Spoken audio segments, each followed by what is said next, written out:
मीठे बच्चे बाबा कहे, मीठा हमको बनाया। मीठे बच्चे बाबा कहे, मीठा हमको बनाया। उंगली पकड़ के वो चलना सिखाया। हो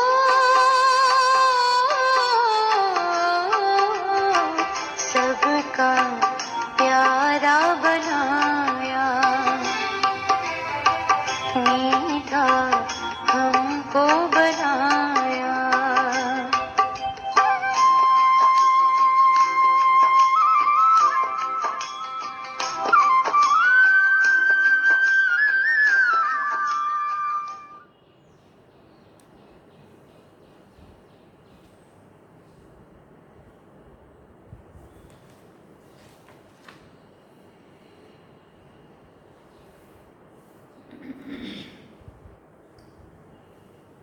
शांति।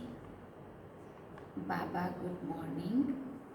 आज बाबा के 8 जून 2021 के महावाक्य हैं। बाबा ने सार में कहा, मीठे सेंसिबल बच्चे, सदा याद रखो कि हम अविनाशी आत्मा हैं। हमें अब बाप के साथ पहले तबक्के में जाना है। तबक्का माना बाबा ने फ्लोर के लिए कहा, फर्स्ट फ्लोर में जाना है। बाबा ने प्रश्न पूछा, कौन सी मेहनत तुम हर एक बच्चे को अवश्य करनी है? तो बाबा ने उत्तर में कहा, बाबा तुम्हें जो इतनी नॉलेज देते हैं उसे अपने दिल से लगाते रहो। अंदर ही अंदर उनको मनन कर हजम करो, जिससे शक्ति मिलेगी। ये मेहनत अवश्य हर एक को करनी चाहिए। जो ऐसी गुप्त मेहनत करते हैं वो सदा हर्षित रहते हैं। उन्हें नशा रहता है कि हमें पढ़ाने वाला कौन है, हम किसके सामने बैठे। ओम शांति। आज मुरली में गीत नहीं है। बाबा ने कहा ओम शांति माना, ये किसने कहा? 2 बार कहते हैं ओम शांति, ओम शांति। एक शिव बाबा ने कहा और एक ब्रह्मा बाबा ने कहा। ये बाप दादा दोनों इकट्ठे हैं। कई बार बाबा कहते थे डबल ओम शांति। ब्रह्मा बाबा भी कह रहे थे, शिव बाबा भी कह रहे।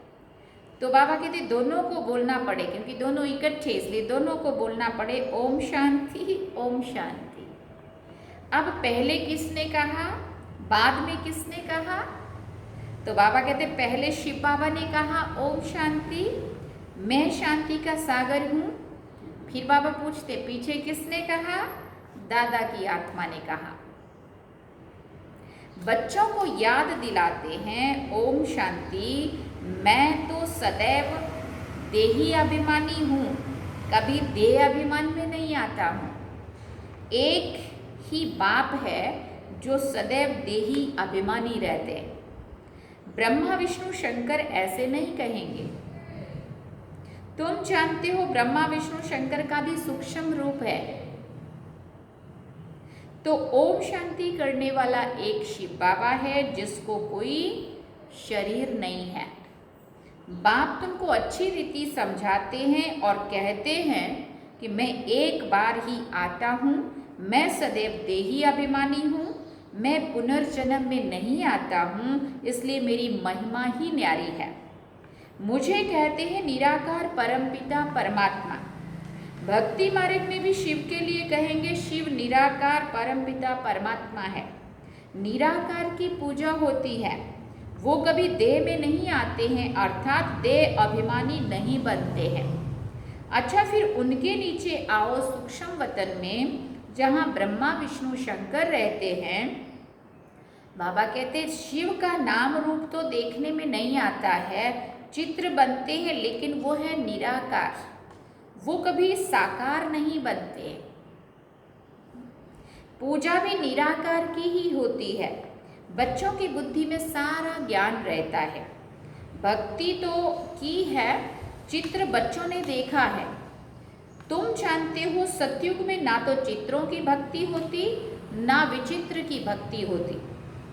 सतयुग त्रेता में ना चित्रों की भक्ति होती ना विचित्र की। ना चित्रों की मना ना देवताओं की भक्ति होती और ना ही विचित्र मना निराकार, जिसका कोई चित्र कोई शरीर नहीं है। ना निराकार शिव बाबा की भक्ति होती और ना देवात्माओं की भक्ति होती। कहाँ की बात करी बाबा ने? सतयुग त्रेता। बुद्धि में आता है परमपिता परमात्मा विचित्र है, उनका ना सूक्ष्म और ना स्थूल चित्र है। उनकी महिमा गाई जाती है, दुख हरता सुख करता पतित पावन।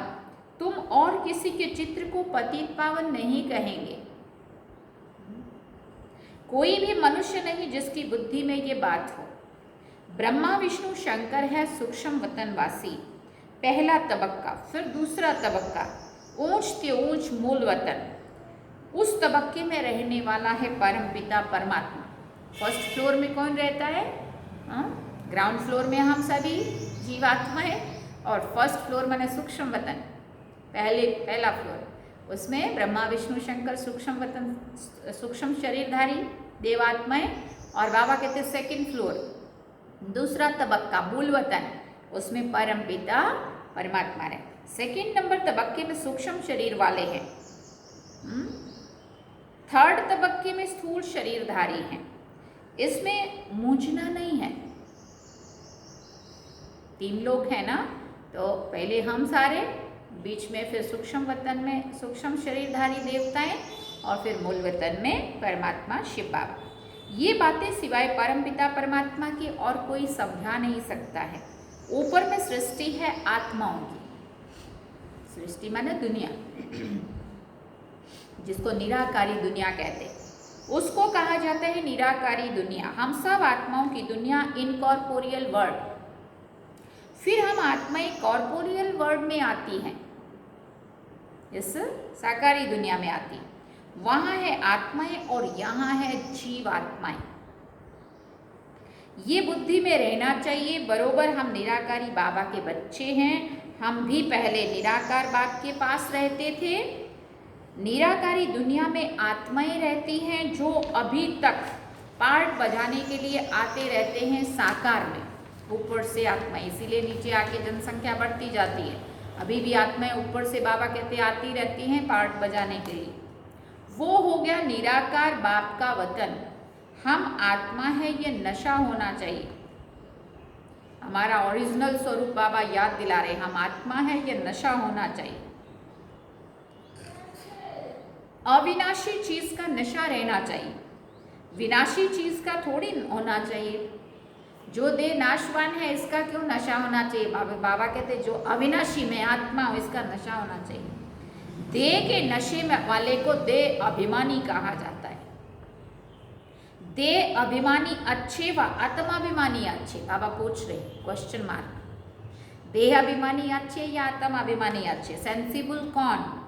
आत्म अभिमानी। आत्मा ही अविनाशी है, देह तो विनाशी है। आत्मा कहती है हम 84 देह लेते हैं।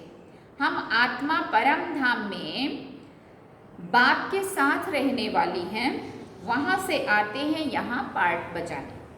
आत्मा कहती है ओ बाबा, साकारी सृष्टि में है साकारी बाबा, निराकारी सृष्टि में है निराकारी बाबा। ये तो बिल्कुल सहज बात है। अब ब्रह्मा को कहते हैं प्रजापिता ब्रह्मा, सो तो यहाँ ठहरा। वहाँ हम आत्माएं सब एक बाप के बच्चे, ब्रदर्स हैं, माना आत्मा के नाते से वहाँ माना परम धाम में हम सभी आत्माएं एक बाप के बच्चे हैं, भाई भाई हैं। बाप शिव के साथ रहने वाले हैं। परमात्मा का नाम है शिव, आत्मा का नाम है शालिग्राम, शिव के साथ शालिग्राम। आत्मा का भी रचयिता चाहिए ना। दिल में हमेशा बातें करते रहो। जो ज्ञान मिला है वो अपने दिल से लगाने के लिए मेहनत करनी है। बाबा ने तो इतना सारा देखो रोज दे रहा है, लेकिन इसको मेहनत करनी है। कहाँ? अपने अंदर चिंतन मंथन करने की। आत्मा ही विचार करती है। पहले पहले तो ये निश्चय करो कि हम आत्मा बाप के साथ रहने वाले हैं, हम उनके बच्चे हैं, तो जरूर वर्षा मिलना चाहिए ना। ये भी तुम जानते हो कि ये जो आत्माओं का झाड़ है उनके पहले जरूर बीज होता है, क्योंकि झाड़ कहाँ से पैदा हुआ, बीज तो होगा ना कोई। तो जैसे सिजरा बनाते हैं, बाप बड़ा बाप, फिर उनसे 2-4 बच्चे निकले, उनसे फिर और निकलते, 1-2 को वृद्धि पाते पाते झाड़ बड़ा होता जाता है। देखो कैसे फैला है झाड़। बिरादरी का नक्शा होता है, फलाने से फलाना निकला, फलाने से फलाना डैश डैश, पूरा झाड़ कैसे विस्तार को पाया। तुम बच्चे जानते हो मूल वतन में सभी आत्माएं रहती हैं, उनका भी चित्र है। ऊंच से ऊंच है बाप। तुम बच्चों की बुद्धि में है बाबा इस शरीर में अभी आया हुआ है। रूहानी बाप इनमें आकर रूहों को पढ़ाते हैं। सूक्ष्म वतन में तो नहीं पढ़ाएंगे ना। सतयुग में तो ये नॉलेज किसी को भी रहती नहीं है। बाप ही इस संगम युग पर आकर ये नॉलेज देते हैं। इस मनुष्य सृष्टि रूपी झाड़ की नॉलेज कोई को भी नहीं है।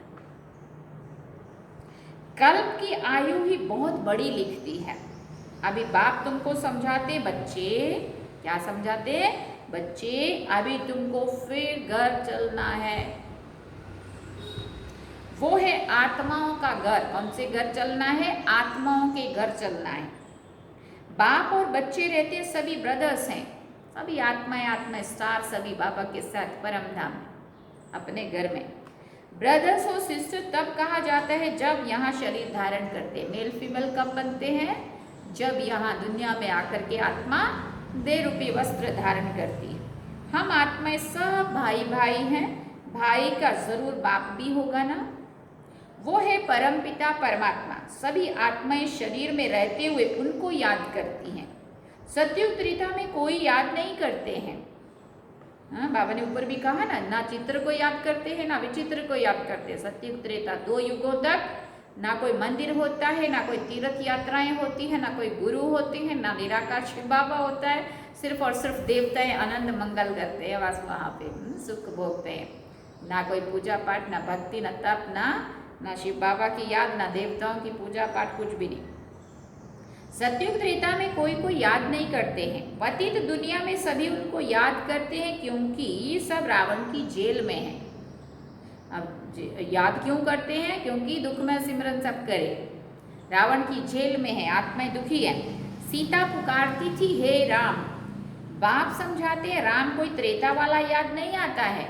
राम माना मुझ आत्मा का वो पिता परमात्मा राम। राम परमपिता परमात्मा को समझ याद करते रहते हैं।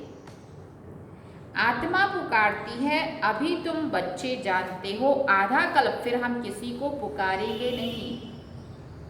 इसके बाद सतयुग त्रेता 2 युगों तक, आधा कल्प तक, 2500 वर्षों तक फिर हम किसी को भी पुकारेंगे नहीं। क्यों नहीं पुकारेंगे, क्योंकि वहाँ पावन होते हैं, पतित होते ही नहीं है जो दुखी होना पड़े, और दुखी होते ही नहीं है जो भगवान को याद करना पड़े, क्योंकि सुख धाम में रहेंगे। इस समय बाप समझाते हैं दूसरा कोई जानते नहीं है। वो तो कह देते हैं कि आत्मा सो परमात्मा, आत्मा परमात्मा में लीन हो जाती है। बाप समझाते हैं आत्मा तो अविनाशी है, एक भी आत्मा का विनाश नहीं हो सकता है। जैसे बाप अविनाशी वैसे आत्मा भी अविनाशी है। यहाँ आत्मा पतित तमो प्रधान बनती है, फिर बाप सतो प्रधान पवित्र बनाते हैं। सारी दुनिया को तमो प्रधान बनना ही है। ये भी बाबा ने कहा सारी दुनिया को, ये भी ड्रामा है, ड्रामा में सभी आत्माओं को तमो प्रधान बनना ही है, फिर सतो प्रधान बनना है। पतित दुनिया को पावन बनाने बाप को आना पड़ता है। उनको कहते हैं गॉड फादर। बाप भी अविनाशी है, हम आत्माएं भी अविनाशी हैं, ये भी ड्रामा भी अविनाशी है। तुम बच्चे जानते हो ये वर्ल्ड की हिस्ट्री ज्योग्राफी कैसे रिपीट होती है। इन चारों युगों में हमारा पार्ट चलता है। हम सूर्यवंशी फिर चंद्रवंशी बनते हैं। चंद्रवंशी जैसे सेकंड ग्रेड में आ जाते हैं। 14 कला वालों को सूर्यवंशी नहीं कह सकते।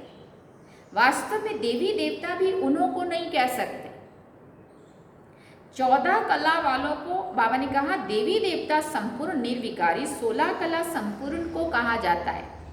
राम को 14 कला संपन्न कहेंगे।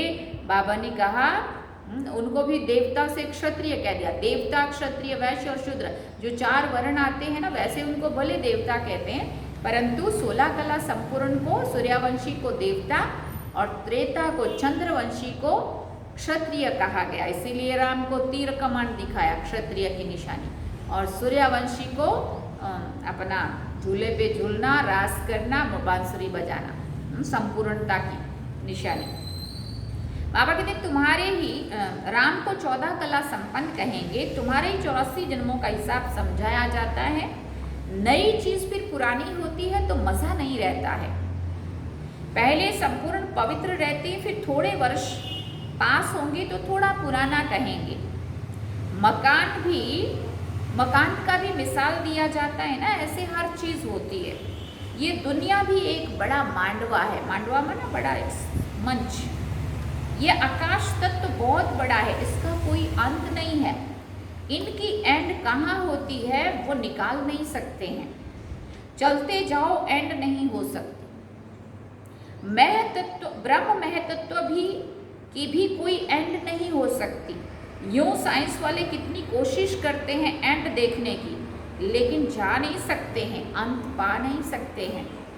ब्रह्म तत्व बहुत बड़ा बेअंत है। हम आत्माएं बहुत थोड़ी सी जगह में रहती हैं। परम धाम बहुत बड़ा है, उसका अंत नहीं पा सकते। वहाँ हम आत्माएं कितना स्टार चमकने वाले बहुत थोड़ी सी जगह में रहते, बाबा कहते हैं। यहाँ बिल्डिंग आदि कितनी बड़ी बड़ी बनाते हैं। स्पेस धरती की बहुत बड़ी है। खेती आदि भी तो चाहिए ना। इधर आत्माओं को शरीर भी चाहिए, शरीर को रहने के लिए जमीन मकान वो सारा भी चाहिए, खेती अनाज खाने को वो भी चाहिए, कितना सारा वो चाहिए। वहाँ तो सिर्फ आत्मा ही रहती है, ना शरीर होगा, ना शरीर को पालने संभालने के लिए खेती करनी पड़ेगी। इसलिए बाबा कहते बहुत थोड़ी सी और ही कम जगह पे रहती है। आत्मा शरीर बिगर कैसे खाएंगे, वहाँ तो अभोक्ता है। खाने व भोगने आदि की कोई चीज़ होती नहीं है। बाप समझाते ये ज्ञान तुम बच्चों को एक ही बार मिलता है। फिर कल्प के बाद तुम बच्चों को ये दिया जाता है, तो ये नशा होना चाहिए। हम देवता धर्म वाले थे, तुम कहते हो बाबा आज से 5000 वर्ष पहले हम आपके पास आए थे शूद्र से ब्राह्मण बनने। अब फिर हम आपके पास आए हैं, वो निराकार होने के कारण तुम कहेंगे दादा के पास आए। शिव बाबा दिखता नहीं है, वो निराकार है, इसलिए क्या कहेंगे, चलो मधुबन बाबा के पास। तो ये साकार दिखता है तो बोलेंगे इस दादा के पास आए। बाप ने इसमें प्रवेश किया है। बाप कहते हैं जैसे तुम ऑर्गन्स लेकर पार्ट बजाते हो, मैं भी ऑर्गन्स का आधार लेता हूँ, नहीं तो मैं पार्ट कैसे बजाऊँ। शिव जयंती भी मनाते हैं। शिव तो निराकार है, उनकी जयंती कैसे हुई। मनुष्य तो एक शरीर छोड़ दूसरा लेते हैं। बाप कहते मैं कैसे आकर तुम बच्चों को राजयोग सिखाऊं। मनुष्य से देवता बनाने के लिए राजयोग बाप ही आकर सिखाते हैं। मुझे ही पतित पावन ज्ञान का सागर कहते हैं। मुझे झाड़ के आदि मध्य अंत का सब मालूम है। तुम बच्चे समझते हो बाबा इसमें प्रवेश कर हमें सब नॉलेज समझाते हैं। ब्रह्मा विष्णु शंकर के पार्ट को भी समझना चाहिए। बाप को तो समझा है कि वो पतित पावन है, हर एक की महिमा अलग अलग, ड्यूटी अलग अलग होती है। हाँ, प्रेसिडेंट प्राइम मिनिस्टर आदि बनते हैं ना। आत्मा कहती है ये मेरा शरीर है, मैं प्राइम मिनिस्टर हूँ। आत्मा शरीर के साथ ना हो तो बोल ना सके। डेड बॉडी को तो नहीं कहेंगे ना प्राइम मिनिस्टर या प्रेसिडेंट या जो भी कोई हुद्दे की हम बात करें। आत्मा उसमें है तब वो बोल रही है। शिव बाबा भी निराकार है, उनको भी बोलने के लिए कर्मेंद्रियों का आधार लेना पड़ता है। इसलिए दिखाते हैं मुख से गंगा निकली। अब शिव तो है बिंदी, उनको मुख कहाँ से आया, तो इसमें आकर बैठते हैं। उससे फिर ज्ञान गंगा बहाते हैं। उनके मुख से आके फिर सबको ये ज्ञान सुनाते हैं, ज्ञान गंगा बहाते हैं। इसलिए गौमुख का वो है पूरा महत्व। बाप को ही सब याद करते हैं, हे पतित पावन आओ हमको इस दुख से छुड़ाओ। वही बड़े ते बड़ा सर्जन है, उसमें ही पतितों को पावन बनाने का ज्ञान है। सर्व पतितों को पावन बनाने वाला एक सर्जन है। सतयुग में सब निरोगी होते हैं। ये लक्ष्मी नारायण सतयुग के मालिक हैं। इसको ऐसे कर्म किसने सिखाए जो ऐसे निरोगी बने? बाप ही आकर श्रेष्ठ कर्म सिखाते हैं। लक्ष्मी नारायण की बाबा बात कर रहे हैं कि लक्ष्मी नारायण इतने निरोगी, इतने सुंदर, इतना स्वस्थ और सब कैसे बने, श्रेष्ठ कैसे बने?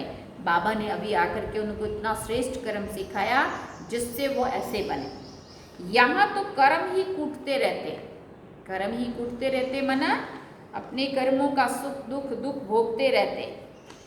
सतयुग में तो ऐसे नहीं कहेंगे कि कर्म ऐसे हैं।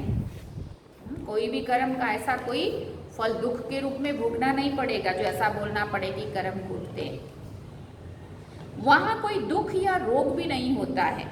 यहाँ तो एक दो को दुख ही देते रहते हैं। सतयुग त्रेता में दुख की बात ही नहीं होती है जो कहा जाए कि ये कर्मों का भोग है।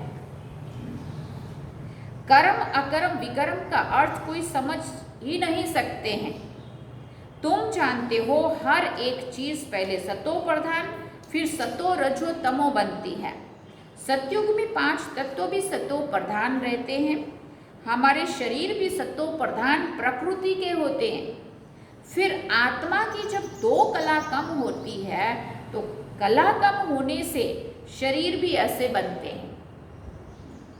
सृष्टि की भी 2 कला कम होती जाती है। ये सब बाप बैठ समझाते हैं, दूसरा कोई समझा ना सके, क्योंकि दूसरों के पास ये समझ है ही नहीं जो हमें समझा सके। इसलिए बाबा कहते हैं सब बातें बाप बैठ समझाते हैं, दूसरा कोई समझा ना सके। अच्छा, मीठे मीठे सिकिल दे बच्चों प्रति माता पिता बाप दादा का याद प्यार और गुड मॉर्निंग। रूहानी बाप की रूहानी बच्चों को नमस्ते। हम रूहानी बच्चों की रूहानी माता पिता बाप दादा को दिलवा जान से व प्रेम से याद प्यार, गुड मॉर्निंग, नमस्ते, थैंक्स। इसलिए धारणा के लिए मुख्य सार है, पहला पॉइंट, अभी से ही बाप की श्रीमत पर, अभी से ही बाप की श्रीमत पर ऐसे श्रेष्ठ कर्म करने हैं जो फिर कभी भी कर्म ना कूटने पड़े, अर्थात कर्मों की सजा ना खानी पड़े। दूसरी बात बाबा ने कही, किसी भी विनाशी चीज का नशा नहीं रखना है। बाबा ने बीच में कहा ना, आत्मा मैं कौन, मैं आत्मा, उस शुद्ध नशे में रहना है, देह अभिमान में नहीं आना है, वो शुद्ध नशा नहीं है।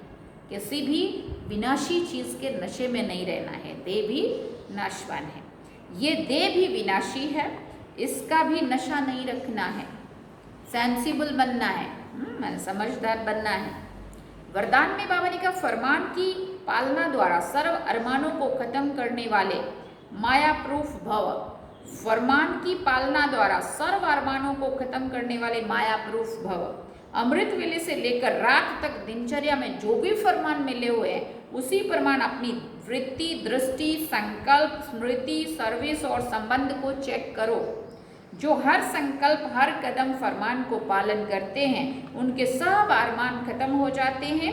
माना जिसको बाबा दूसरे शब्दों में इच्छा मात्रम अविद्या कहते हैं। कोई भी अरमान, कोई भी इच्छाएं नहीं रहती, इच्छा मात्रम अविद्या। अगर अंदर में पुरुषार्थ का व सफलता का भी अरमान रह जाता है तो जरूर कहाँ ना कहाँ कोई ना कोई फरमान पालन नहीं हो रहा है। तो जब भी कोई उलझन आए तो चारों ओर से चेक करो, इससे माया प्रूफ स्वतः ही बन जाएंगे। और बाबा ने स्लोगन में कहा, अपनी सूक्ष्म कमजोरियों का चिंतन करके उन्हें मिटा देना, ये स्वचिंतन है।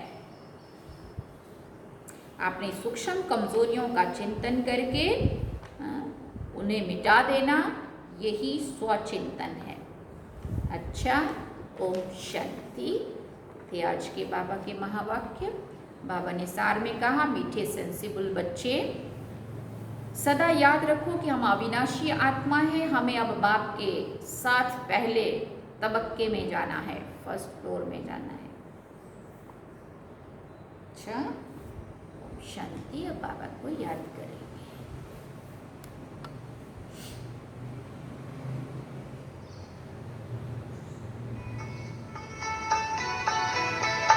जाने क्या देखा मुझ में, जाने क्या देखा मुझ में, मुझे प्यार कर दिया।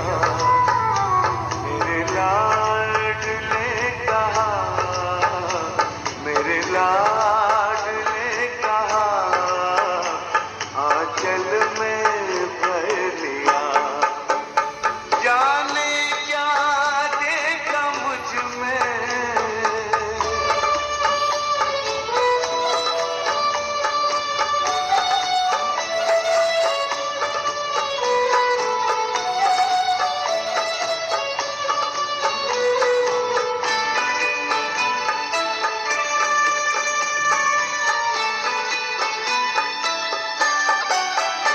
तेरा प्यार सोच करके आंखों में आंसू आए।